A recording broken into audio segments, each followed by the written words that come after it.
welcome to today's class. For today, we're going to be focusing on hip mobility, more specifically, the internal and external rotation of the hip. So we're going to do a little bit of movement, a little bit of activation, and the only thing that you're going to need is a yoga block. So we're going to go ahead and get started in a seated 90-90 position. We're going to start with that right shin forward. And so that right shin is going to come perpendicular to, if you're on a mat, perpendicular to the top edge of your mat. And then that leg is the back leg is going to come back behind you. So you want the knee in front of the hip, ankle in line with the knee, and then a little flexion of that foot. And the same goes for that left leg. That block might feel helpful underneath that right hand to prop yourself upright so you can get that torso right on top of that pelvis. Once we start to get a little bit more of a stack, rib cage over pelvis, that left knee might slide out and away from you a little bit, deepening into that hip internal rotation of the left leg. So front leg is an external rotation, back leg is an internal rotation. Trying to get that nice stack, relaxing and softening through the hips. Now we're going to work through both directions before switching sides. So with this tall spine here, on the exhale, fold yourself forward right over top of that right shin.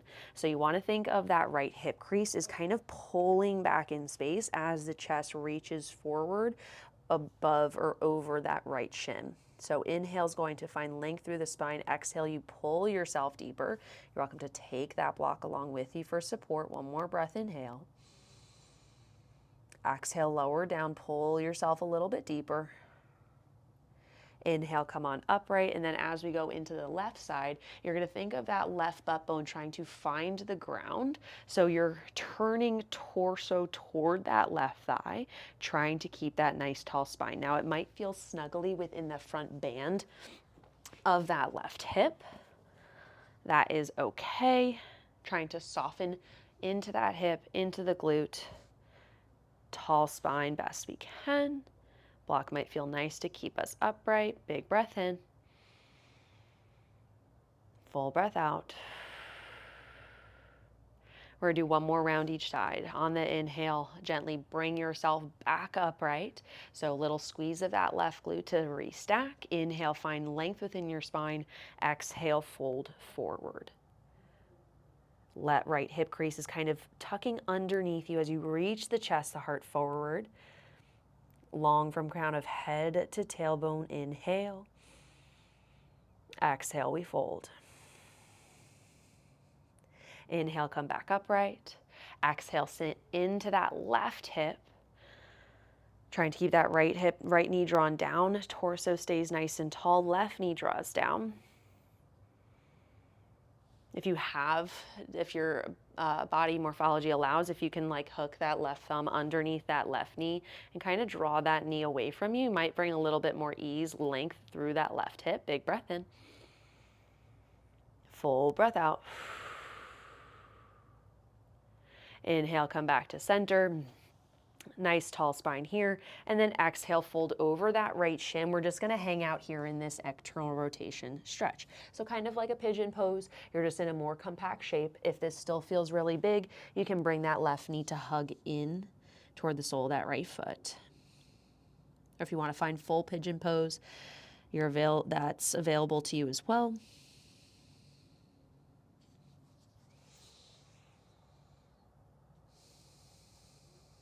One more breath here in this stretch on this side before we swap it out.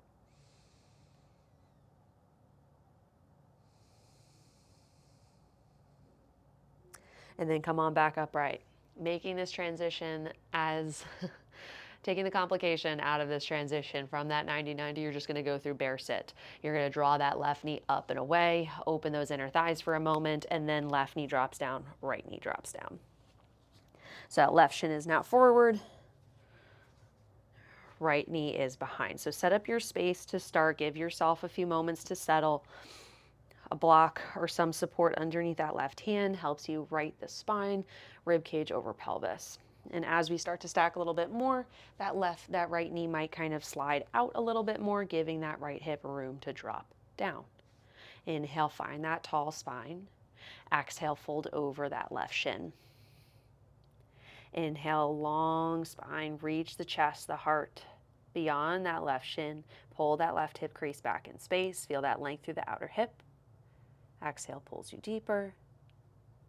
And then inhale, come back upright. Exhale, sit into that right hip. So right butt bone is trying to find the ground, turning the chest, the torso over that right thigh. Kickstanding the hands back behind you can help keep the chest open. Big breath in as low as you can. Exhale, you settle. Come back to center. One more round each side. Inhale, turn towards that left shin. Exhale, fold over. Thinking of that left hip pulling underneath you as the chest reaches forward.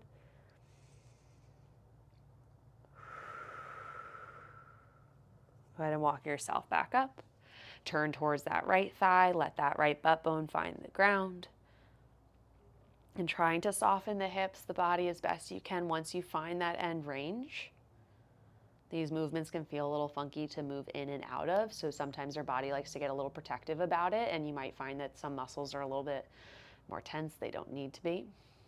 So trying to soften your space and settle in as best you can. And then come on back, face that left shin, and then we'll hold here for a few extra breaths, just getting that nice juicy piriformis stretch, external rotation stretch here for that left thigh, left hip. Taking your variations into the stretch that feel good for you. So if you want to do a full pigeon pose, you can do that.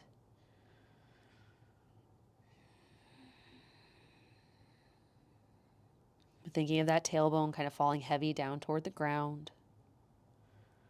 Using forearms to kind of help facilitate that space. And then walking those hands upright. You can go through bear sit if that feels good. Just kind of wiggle the hips left to right. And then we're going to make our way into a tabletop position. So in this tabletop position, that's where the block is definitely going to come in a little bit more handy. That's going to be majority of of the point of this next exercise. So you want something underneath your right shin. So now we're going to do some hip shifts. Now, this might not seem like it's, hip rotation related, but it is. It's more for, it's working a little bit deeper into the pelvis. And it's a rotation of the hip that's just not as evident. So, but a very, very great exercise is when it comes to the strength of those deep hip rotators and the ability of those muscles to provide stability for the hip here. So we're going to bring that block underneath the right shin to start. So it's not right on the kneecap. It's along as much of the shin as it will take up. And what that's going to do is it's going to offset the pelvis. That right side of the pelvis is going to be more elevated than the left. And we're just going to pause here to kind of get ourselves situated. So the shoulders are over the wrists, hips are over the knees. Might feel a little stretch into the back right corner of that pelvis. So just trying to settle the body into that sensation here. Lifted through the back of the neck, long through the spine. Inhale to prepare. And on the exhale, you're going to draw down through that right shin, glide that left thigh along the right, try to bump the back of the left hip up towards the sky, trying to keep the right hip on top or over top that right knee. Inhale, lower down, let the left thigh glide, seemingly glide, it's not actually touching, along the right. Exhale, press down through that right shin. Everything else stays nice and steady. Bump that left hip up and back in space. Inhale, lower down. 3 more. Exhale, press down to lift up. Inhale, lower. 2 more. Exhale, press down to lift up. Inhale, lower down. Exhale, press down to lift up. Try to bring that left hip up and back behind you as much as you can. Lower on down. Come on back up. And we're going to switch sides. So we're going to bring that block underneath the left shin. So trying to support as much as of that lower leg as we can, not right on the kneecap for comfort. There. And then hands are underneath the shoulders. Right thigh is coming as close to that block as we can. But all of the weight or the support is coming from the hands and that left side. So that right leg should be pretty free floating there. But that shin is going to start down onto the ground, feeling that sensation within the back left corner of the pelvis. Take one more round of breath here, just breathing down and into the hip there. Exhale, relax. Let it all go. Inhale to prepare. Exhale, draw down through that left shin. Glide the right thigh up and back. Inhale, lower down. Now, a tendency is to want to let that hip bump over towards the side, trying to keep it stacked as best you can. If you don't lift more than just a hover, that is perfectly fine. But that exhale is helping you find that activation, that lift wherever it is today. Inhale brings you back down to the ground. Exhale, draw down to lift up. Trying not to let the hip flexors or the drive of the knee create momentum here in this shape. We have 3 more. Exhale. Might feel a little bit of the core helping you here as we find that little bit of rotation. Inhale, lower. Exhale, drive down to lift up. And it's okay if one side felt super easy, the other felt a little cumbersome. Not surprising there. Just continue to work through it. Exhale, drive down to lift up. As long as there's no pain, that is. Inhale, lower down. Tuck those toes, sit those hips back. Come on off that block. And now we're going to make our way upright. So we have 2 that we're going to perform here standing. Okay, first one is going to continue to use that block. We're going to do the same hip shift type motion. We're just going to be a little bit more upright, and we're going to use that block to create a little bit more shift within that hip. So we're going to start on that right hand side. That foot is going to go onto that block just as we did on the ground. That left foot is going to come to hover right next to that block. So that hip, once it's elevated, is going to want to swish to the side. Okay, so to the best of our ability, we want to, with that bend of the knee, try to bring that hip straight back behind us. Okay, so from this space, you're going to sit that hip straight back behind you, fold over that right thigh, and a little turn toward that right side. So we're sitting right into the back of that right hip. And then exhale, press down through the sole of that foot, squeeze the muscles in the back of the thigh, back of the hip, lift you up. You're going to come onto the toes of that left-hand side just to feel some support here. Inhale, send that hip straight back behind you. Torso hinges forward with a little turn toward that right thigh. Exhale, press down through that right foot. Drive that hip straight forward and underneath you. 3 more. Inhale, send that hip back. Left foot comes softly down to the ground for support. Exhale, drive down, stack. Perfect. 2 more. Inhale, hip goes straight back behind you. Soft bend in that knee. Whatever bend in that knee there is, you keep it the whole way through. Exhale, drive down to lift up. Awesome. Last one. Inhale, sit that hip right back into the hand. Length within the glute. Exhale, press down. Lift up. Awesome. Come on off that block, switching over toward the other side.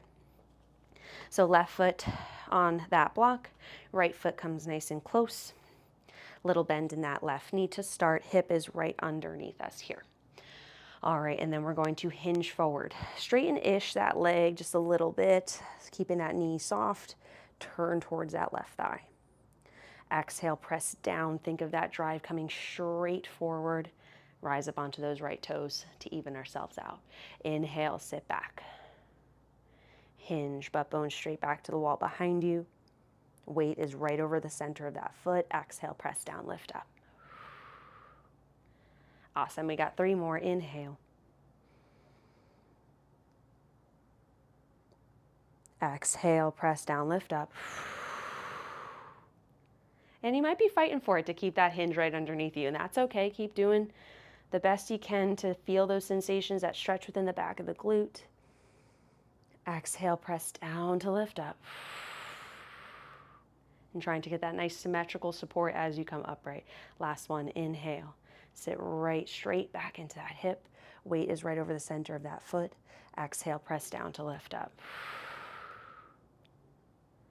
Awesome work. Come on back down. All right, and then last but not least, we have airplanes. So we're going to take that block out of the mix. We no longer need that here. And so when it comes to the airplanes, you are more than welcome to use a wall for some support, okay? because this is a single leg stability, and you're going through a pretty big range of motion that you might not typically do. So to take the balance component out of it and just working on more of the strength and then stability portion, go ahead and grab a wall. Okay, and so let's start on that right hand side. All right, and well, let's start on the let's start on the right. Start on the right hand side. Wall can be on the opposite side or wherever is most helpful. All right, so weight is on that right foot. Left leg is going to come back behind you. All right, so you're going to be in that little bit of a hinge, little bit of a lift of the back leg. If at any point you truly need a little added support, those left toes can come back down to the ground. Okay, but finding a hinge, loading right over top of that right foot, grounding down through that big toe, little lift to that inner arch. Okay, so from here we're pressing down through the sole of the foot, stacking that left hip on top of the right. So we're really staying right over top of that right leg here. And then nice and slow, we're going to drop that left hip point back to meet the right. And then we're going to turn over that right leg, still keeping that right hip stacked on top of that right knee. We're just kind of rotating around it. You can still kind of push fingertips into the wall for balance. Press down through the sole of the foot, lift up and out of that foot. So we're not cramming our weight down onto the hip. We're strong from the ground up. And then nice and slow, close it off, left hip meets the right. And then we continue on to that more internally rotated space, lengthening through the outside of the hip here. And then press down through that foot, lift up and out. Good work, we got one more. Or let's do two more here. Balance out those hips. And then rotate over top that right hip, turning toward that right thigh. And then strong press through the sole of the foot. Feel the muscles on the outside of the hip tighten to help open you up. This is our last one here. Left hip goes down to meet the right. And then slowly continue to turn, keeping that spine nice and long. Don't let the chest drop down. Don't let the back leg droop down unless it's kickstand. You can still be nice and long within that leg, even if it's down. Come back to center. Press up. We'll switch sides. Good work. So that left foot's down. Right leg is back behind you. You can have the wall on the right hand side for your support. The toes can come down at any point, but we're not taking weight into those toes. Weight is shifted over that left foot. Reach that right leg back in space. Chest reaches forward. Nice long spine. So hip points are even to start. And then from here, weight is over the center of that left foot. Press down through the sole of the foot. Think of lifting up and out of that left hip. Stacking right on top of left. And then slowly let that right leg come down to meet the left. And then fingertips into the wall to give you a little bit of balance, lengthening through the outside edge of that left hip, turning over top. Torso faces that left thigh. Keep that back leg lifted if you can. Press down into that left foot, lift up and out of it. Stack right on top of left. And then nice and slow, we close it off. Strong within the core, strong and long within the spine. So we're not collapsing into that left hip. It's not bumping out when we drop that right hip down. We're just feeling that lengthening happening as we turn underneath. And then press strong through the sole of the foot, even yourself out, and then open and stack. I think we got 2 more rounds left. And then drop that right thigh down, right hip down, close it off. Think of that right inner thigh tucking underneath the left, lengthening all across the outside edge of the hip. Then press down through the sole of that left foot, open yourself up. This is our last round here. Feel the squeeze of the glutes, stacking those hips on top of one another, opening those hips toward the right. Nice and slow, we let that right hip drop down. Kickstand at any point to support that journey. Turn toward that left thigh, kind of like we did in that hip shift. And then strong press through that left foot, even ourselves out. Right hip meets the left. Then we come on back out. Awesome work. Now, if you'd like to round out this class by going back into that 90-90 or finding a nice pigeon pose stretch or hip internal rotation, whatever you'd like to kind of feel a little bit more balanced, maybe just a child's pose, whatever it might be. I'll let you choose that journey for yourself. But thank you so much for joining me for this video. Feel free to like or leave a comment. Let us know what you want to see more of. Hope to see you in the next video.